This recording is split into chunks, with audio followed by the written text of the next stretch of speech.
حسين ياسر المحمدي لاعب النادي الاهلي السابق جه في يوم وساب الاهلي وقال انا مش عايز اكمل علشان جوزيه ما بيلاعبنيش، وكان قايل لاداره النادي الاهلي ان انا جاي لي عرض قطري. النادي الاهلي قال له ادينا اسم النادي اللي انت رايحه علشان نكتب لك الاستغنى بتاعتك على اسم النادي. قال لهم لا والله لسه ما استقرتش على حاجه، انا عايز استغنى حره. الاهلي راح كاتب له الاستغنى بكل شياكه وكل ادب واحترام.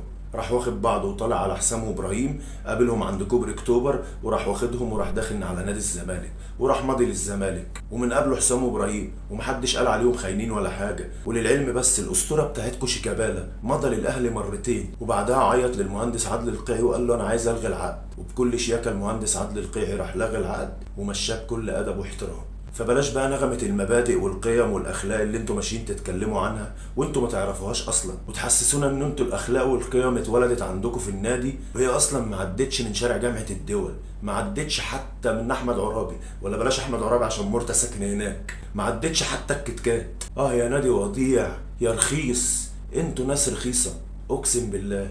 بس كده، السلام عليكم.